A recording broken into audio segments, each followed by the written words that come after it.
All right, diving in today, folks, we're looking at the BMW 1 Series. It's been around since 2004, kind of gateway to that luxury experience. 4 generations, even a model specifically for China, a lot to unpack. And one thing really jumps out, the shift, from rear-wheel drive to mainly front-wheel drive. Yeah, a pretty big move for BMW, and we'll get into why that happened. Definitely.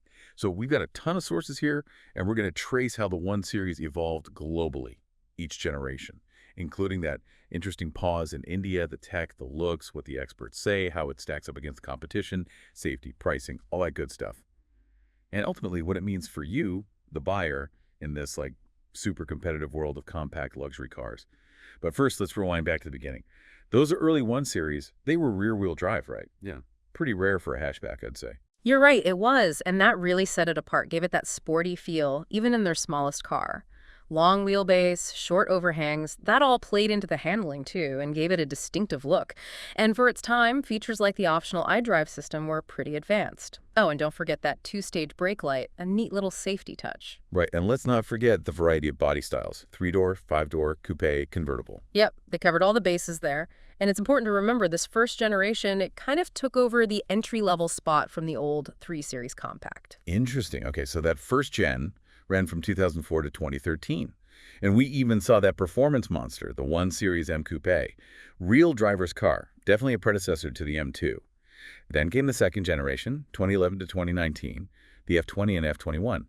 Kept that sporty spirit, but brought in more tech, things like driving assistance systems and BMW Connected Drive. Yeah, and the M135i came along too, with a nice boost in power. They refined the design a bit as well, but a really strategic move was splitting off the coupe and convertible into the 2 Series. You still had that range of turbocharged engines, and they even introduced optional all-wheel drive with their xDrive system. Big changes with the third generation, though, right? The F40 from 2019 to 2024, this is when they went to front-wheel drive. Big decision, using BMW's UKL platform. It was all about making the interior more spacious, more practical. They shared this platform with other BMW group cars, too. Exactly. The styling, it got a bit more, bold with that bigger grille. Yeah. And you could get adaptive suspension. Safety-wise, it scored a 5-star Euro and CAPE rating. And interestingly, it was only offered as a 5-door hatchback. Makes sense, focusing on practicality. And that leads us to the current 4th generation, the F70, 2024 onwards.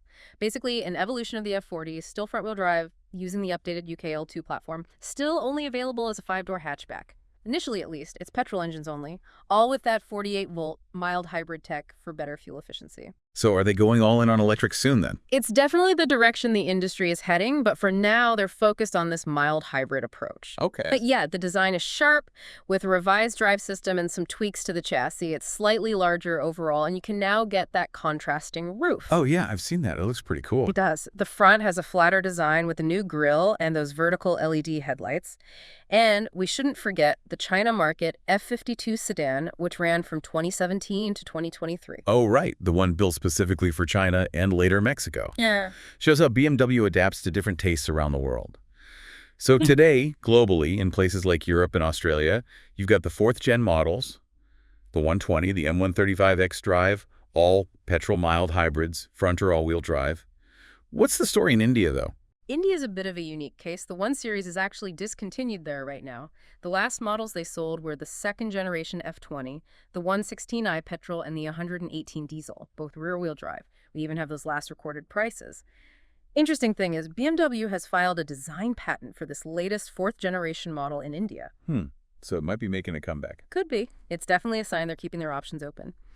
Now, under the hood, the global M135 xDrive has a 2.0-liter turbocharged petrol engine with that mild hybrid system.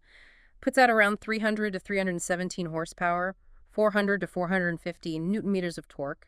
Usually comes with a DCT or Steptronic automatic transmission and all-wheel drive. Not bad on fuel economy either. And the Global 120. That one's got a 1.5-liter turbo petrol mild hybrid, around 168 horsepower. Front-wheel drive, really geared towards efficiency.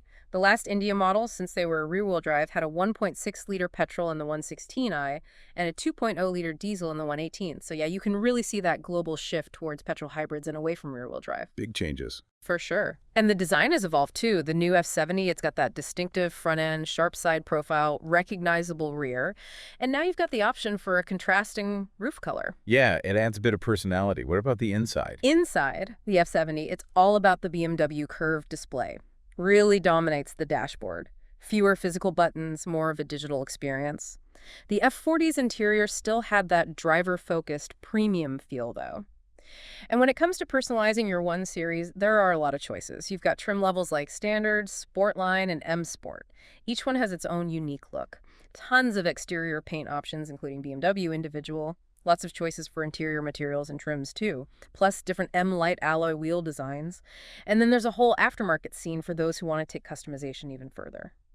So lots of ways to make it your own. What are the experts saying about these cars? Well, the F70 M135 xDrive, reviewers generally praise its performance and handling, especially with the DCT gearbox and the adaptive suspension. Some say it's more of a refinement than a complete overhaul, though. The F40's move to front-wheel drive, that was a bit controversial, but most agreed that the handling was still pretty sharp and grippy. There were some who felt the M135i didn't quite live up to the full M performance badge, though.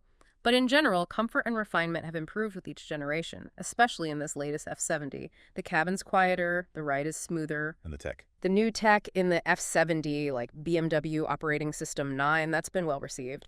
But moving the climate controls to the touchscreen and getting rid of the physical iDrive controller, those moves have gotten some criticism. In the F40, you had the BMW Live Cockpit Professional, which was pretty slick. So who are the main rivals for the 1 Series? We're talking Audi A3, Mercedes-Benz A-Class, and for the performance models, you've got the VW Golf GTI in the mix. The M135 xDrive, its main competitors are the Audi S3 and the Mercedes-AMG A35. All three have similar power, all-wheel drive. When it comes to practicality, the 1 Series is right there with the A-Class and A3, although boot space might be a bit less than some of the newer models. But you know, that traditional BMW focus on driving engagement, that's become a bit less of a unique selling point now that they've switched to front-wheel drive. Interesting. So the lines are getting a bit blurred. In a way, yeah. But safety is definitely a strong point. The F40 got that top 5-star Euro NCAP rating, and the F70 builds on that with even more safety features, including a new interaction airbag.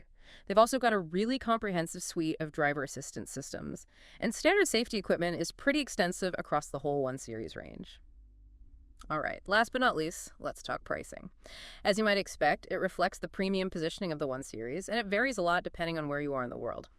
In the UK, the 120M Sport starts at around £33,000, while the M135 xDrive will set you back closer to £38,500. Oof, not cheap. No, not at all. In Australia, the 2021 M135i xDrive was priced around 53,000 Australian dollars. And in India, where the 1 Series is currently discontinued, the last recorded price for the 180D Sport line was around 31 lakh rupees. Trim levels and optional packages can make a big difference to the final price, too. So, summing it all up, the BMW 1 Series has been through quite a journey, evolved a lot over the years, the biggest change, of course, being that switch to front-wheel drive. But it's still a car that tries to offer a blend of design, technology, and a decent driving experience, all in a very, very competitive segment. And who knows, we might even see it back in India sometime soon.